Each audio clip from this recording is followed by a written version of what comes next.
आपल्या ज्ञानोबारायांच्या पालखीच्या बरोबर हजारो शेकडो असणाऱ्या पालख्यांच्या दिंड्या चालतात, नंबर असतात त्या दिंड्यांना.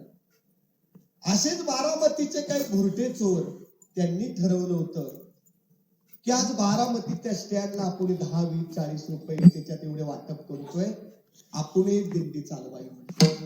इथं मनामध्ये आलं, संकल्पना आली, सगळ्यांनी लोकवर्गणी जमा केली.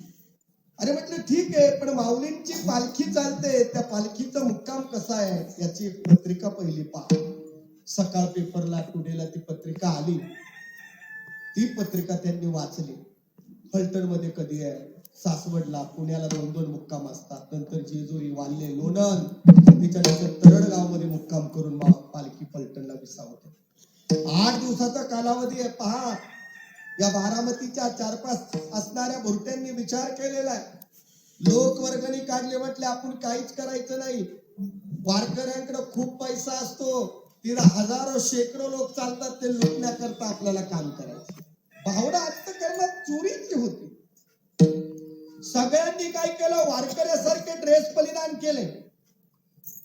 वाल्ह्यामध्ये पालखी आल्यानंतर लोणंदच्या जवळ पालखी स्थिरावली, तरडगाव मध्ये पालखी आली आणि संध्याकाळची तरडगाववरनं फलटणच्या दिशेकडे दुसऱ्या दिवशी पालखी चालणार. बारामती आणि फलटणचं अंतर केवळ फक्त 28 किलोमीटर. यांनी सगळ्या पताका घेतल्या, कपडे घेतले, सगळं काय बाजाबोजा आवरला आणि पालखीच्या सोबत चालू लागले. पण पालखीमध्ये गंमत अशी आहे, राम महाराजांना माहिती असेल, पालखीच्या पुढे क्रमांकामध्ये कुणाला दर्शन देत नाही. पुढे असणारी फिनोलेक्सची पिवळी पिशवी घेऊन डोके सेंटर चालत असतं. 1-2 महिने बिस्किट सगळं त्यांचं वरच असतो लावला बरोबरच, पण दिंडीच्या क्रमांकामध्ये दुसरं कोणाला घुसून देत नाही. या 5-10 जणांनी ज्ञानोबा तुकारामचं भजन चालू केलं. फलटणच्या जवळ पेट्रोल पंपाच्या जवळ आपले 10-20 जण बसली. पालख्याच्या दिंडी क्रमांक पुढे पुढे चालले.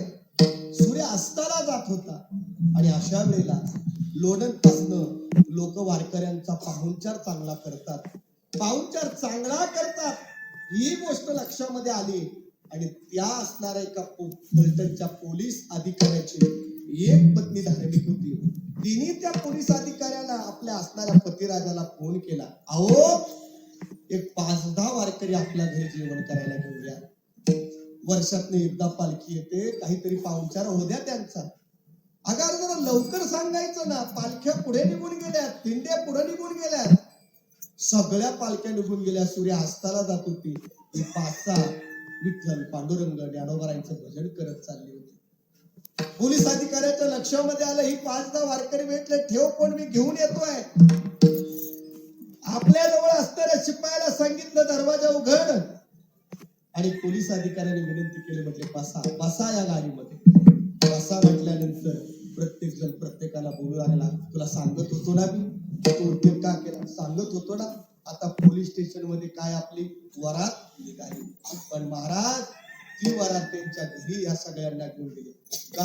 गाडीमधलं उतरवली तर पत्नीनं ताट पुढं केलं आणि त्या असणाऱ्या 6-7 वारकऱ्यांना वाळलं. महाराज पायावरती टाकलं आणि पंचपक्वान गुलाबजामची पंगत सगळ्यांना. पोलीस अधिकाऱ्याला पत्नीने विनंती केली, अहो वर्षातनं वारकरी येणार आहे, त्यांना दक्षिणा तरी द्या सगळ्यांना. पोलीस अधिकाऱ्याने सगळ्यांना दक्षिणा दिली, गुलाबजामचं पंचपक्वान दिलं, दर्शन घेतलं. जायच्या वेळेला हात धुतले आणि पत्नी त्या दर्शनाकरता वाकली आणि पोलीस अधिकारी देखील वाकला. पण त्यावेळेला एका चोराच्या अंतःकरणामध्ये दयाभाव निर्माण झाला. आम्ही वारकरी नाहीये, फक्त वारकऱ्याचा ड्रेस परिधान केला एवढा आनंद मिळतो आणि खरा वारकरी झाला काय प्राप्त